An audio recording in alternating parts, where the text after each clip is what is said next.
जय हिंद. नमस्ते विद्यार्थी आणि प्राध्यापक मित्रांनो. मिस्टर अक्षय बळे SPPU एक्झाम अपडेट या यूट्यूब चॅनलमध्ये आपणा सर्वजणांचं स्वागत आहे.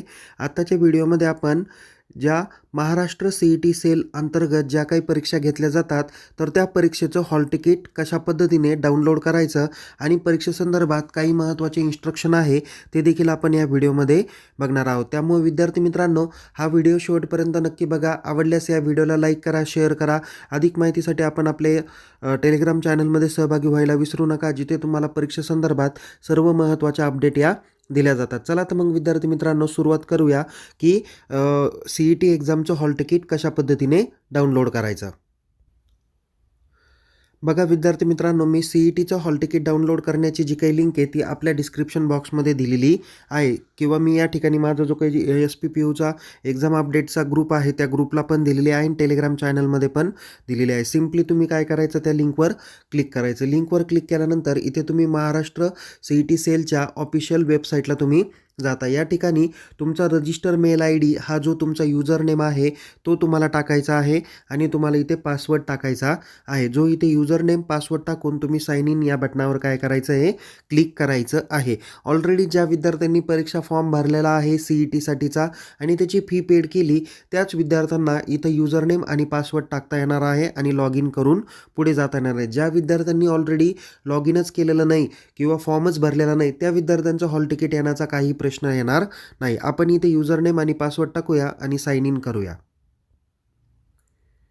बघा विद्यार्थी मित्रांनो, लॉग इन केल्यानंतर तुम्हाला या पद्धतीचा इंटरफेस बघायला भेटेल, ज्या ठिकाणी तुम्हाला इथे रजिस्ट्रेशन, प्रोफाईल, हेल्प डेस्क, नंतर हॉल तिकीट और ॲडमिट कार्ड दिलेला आहे.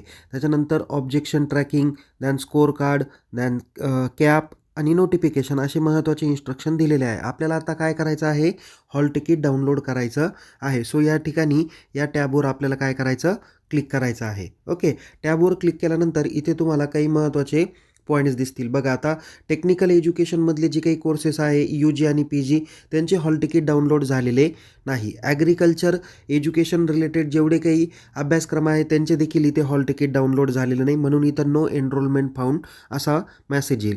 त्यानंतर इथे थोडंसं खालती स्क्रोल केल्यानंतर इथे तुम्हाला हायर एज्युकेशन दिसेल. हायर एज्युकेशनमध्ये इथं अंडर ग्रॅज्युएशनचे जे काही कोर्सेस आहे, जसं MAH B.Ed general and special and B.Ed ELCT and CET 2024 असं तुम्हाला टॅब दिसेल आणि इथं गेट हॉल तिकीट यावर तुम्हाला क्लिक करायचं आहे. त्याच्यानंतर इथे PGचे नो हॉल तिकीट किंवा नो एनरोलमेंट फाउंड, मेडिकल फाउंडेशनचं UG PG ते पण झालेलं नाही आणि फाईन आर्टचे ते देखील आणखीन हॉल तिकीट जनरेट झालेलं नाही. जे काही हॉल तिकीट जनरेट होतील, जसं MBAचे हॉल तिकीट जनरेट झाल्यानंतर, CETचे हॉल तिकीट झाल्यानंतर ते या ठिकाणी PG कॉलमला इथे तुम्हाला बघायला भेटतील. ओके, सो या ठिकाणी आपण काय करूया आता, या इथे जे काही हॉल तिकीट डाउनलोड झालेले आहे या हॉल तिकीटवर आपण क्लिक करणार आहोत. ओके, यावर क्लिक केल्यानंतर इथे काय होतं, डाउनलोड ॲडमिट कार्ड असा एक टॅब तुम्हाला बघायला भेटेल. त्यावरती काय करायचं, फक्त क्लिक करायचं. क्लिक केल्यानंतर इथे तुम्हाला त्या व्यक्तीचा युजर नेम दिसेल, त्या व्यक्तीचं नाव दिसेल आणि इथे डाउनलोड ऑप्शन दिसेल. तर या ठिकाणी फक्त काय करायचं आहे, सिम्पली क्लिक करायचं आहे. क्लिक केल्यानंतर त्या व्यक्तीचं काय होणार आहे, हॉल तिकीट डाउनलोड होणार आहे. आपण ते डाउनलोड करून तुम्हाला या ठिकाणी त्याचं हॉल तिकीट इथे दिसणार आहे. हॉल तिकीट आपण डाउनलोड करणारच आहेत. त्या ठिकाणी वरती काही बाकीचे त्याची डिटेल्स वगैरे दिलेली आहे आणि ते हॉल तिकीटचं त्यांचं जे काही सेंटर आहे, जसं SNGB KBS college of engineering, Neminagar, Chandwad, taluka Chandwad, district Nashik, म्हणजे यांचं नाशिकचं सेंटर आहे आणि चांदवड तालुक्यामध्ये SNGB कॉलेज इंजिनिअरिंग आहे, त्या ठिकाणी त्यांचा पेपर होणार आहे. या ठिकाणी त्यांनी काही महत्त्वाच्या सूचना दिलेल्या आहे. या हॉल तिकीटसोबत तुम्हाला कोणते डॉक्युमेंट घेऊन जायचं आहे, तर valid photo ID proof in original, म्हणजे तुम्हाला काय करायचं आहे, एक फोटो ID प्रूफ तुम्हाला सोबत ठेवायचा आहे. आता हा फोटो ID प्रूफमध्ये नेमकी कोणकोणते असणार आहे, तर सगळ्यात महत्त्वाचं सगळ्यांकडे असतं ते म्हणजे pan card. Okay, pan card आहे, ड्रायव्हिंग लायसन्स आहे, आधार कार्ड आहे. त्याच्यानंतर सगळ्यात विद्यार्थ्यांकडे अवेलेबल असणारं कार्ड म्हणजे कोणतं, आधार कार्ड आहे, पॅन कार्ड आहे, किंवा काही जणांकडे पासपोर्टसुद्धा असतो किंवा परमनंट ड्रायव्हिंग लायसन पण असतं, वोटर ID असतात. ओके, हे सुद्धा चालून जाईल. बँक पासबुक विथ फोटोग्राफ्स असेल, हे देखील तुमचं काय असणार आहे, व्हॅलिड डॉक्युमेंटेशन असणार आहे. पण कृपया करून तुमचं रेशन कार्ड असेल, लर्निंग लायसन जे काही असणार आहे त्याची सॉफ्ट कॉपी असेल, हे फोटोकॉपी अलाउड केलं जाणार नाही आहे.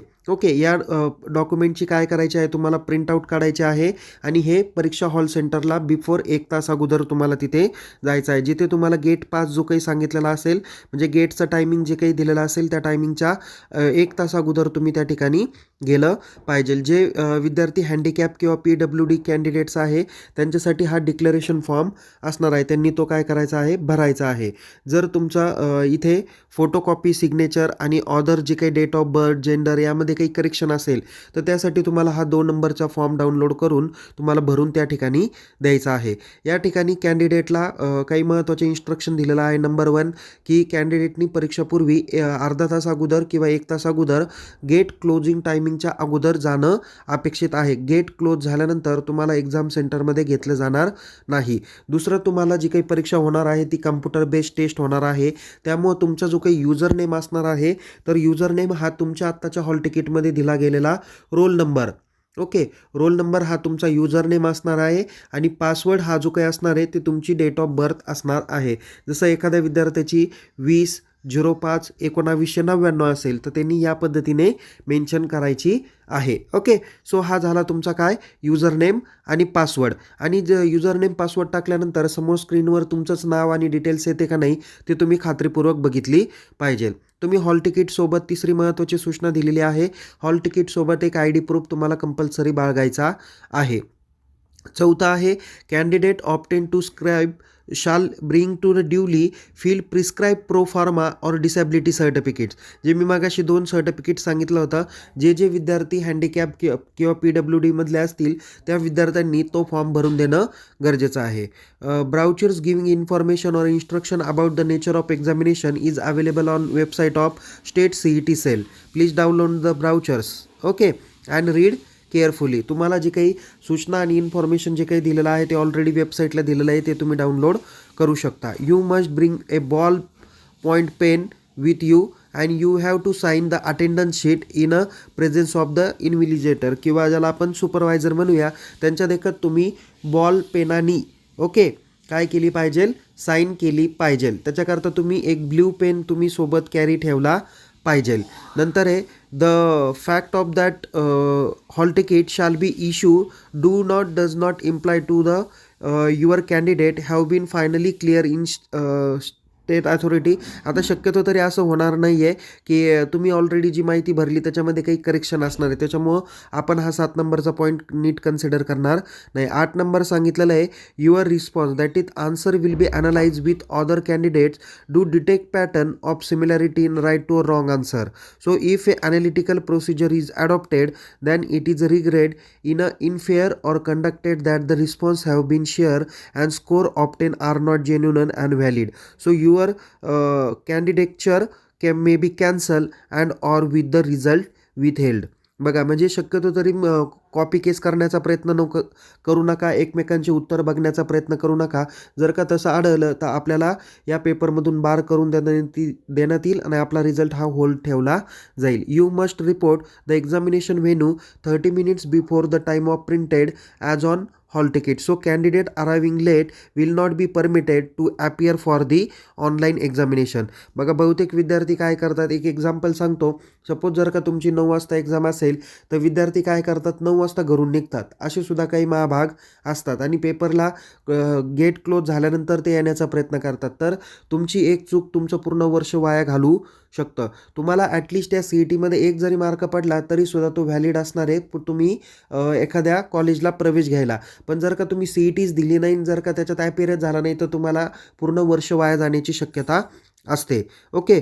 So use of books, notebook, calculator, watch, calculator, pager, mobile phone is not permitted in examination section. कोणत्याही पद्धतीचं इलेक्ट्रॉनिक डिव्हाइस तुम्ही घेऊन जाऊ शकत नाही. हे 10 नंबरचं महत्त्वाचं इन्स्ट्रक्शन दिलं आहे. 11 नंबर आहे, any request for change date, session, centre, venue will not be enter. Okay. म्हणजे असं कोणत्याही एकदा ज्यावेळेस डिक्लेअर त्यांचं शेड्यूल होतं त्याच्यानंतर पुन्हा चेंज होत नाही.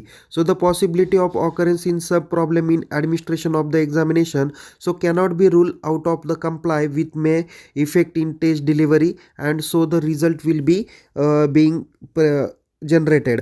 शक्यतो तरी बघा, असा काही प्रॉब्लेम होत नाही की त्याच्यामुळे परीक्षा या बंद होऊ शकतात. पण जर तसं काही झालं तर निश्चितच तुम्हाला त्याबद्दलची माहिती दिली जाते. More than one session are require if it is not capacity than less or some technical description take place to any centre or any candidate. म्हणजे कधी कधी जर का सेंटरलाच प्रॉब्लेम झाला तर त्या पद्धतीचे काही महत्त्वाचे इन्स्ट्रक्शन जे असतील ते तुम्हाला दिले जातील. कारण मला मागच्या वेळेस चांगलं आठवतं की एका सेंटरवरती म्हणजे पूर्णच्या पूर्ण त्याच्यामध्ये 300पेक्षा जास्त विद्यार्थी त्यामध्ये पेपरला होते आणि त्या सेंटरमध्ये अर्धा एक तास झाला का पूर्णपणे सगळे कम्प्युटर PC काय होत होते, बंद पडत होते. असं खूप वेळेस त्यांना झालं. सो ज्यावेळेस आम्ही इकडे CET सेलला त्याबाबत माहिती दिली त्याच्यानंतर अशा विद्यार्थ्यांची री एक्झाम काय घेण्यात आलेली होती. ओके. सो तसं काय वारंवार होण्याचे चान्सेस नाही कारण ही खूप कॉन्फिडेन्शियल असतं आणि खूप काळजीपूर्वक हे काम केलं जातं. जर तुम्हाला काही इश्यू असतील तर या ठिकाणी हेल्पलाईन नंबर दिलेले आहे 07969134401 and 4402. या नंबरला तुम्ही काय करू शकता, कॉन्टॅक्ट करू शकता. हा नंबर आपण डिस्क्रिप्शन बॉक्समध्ये देण्याचा प्रयत्न करणार आहे. तर या पद्धतीने विद्यार्थी मित्रांनो तुम्ही परीक्षेला सामोरं जा.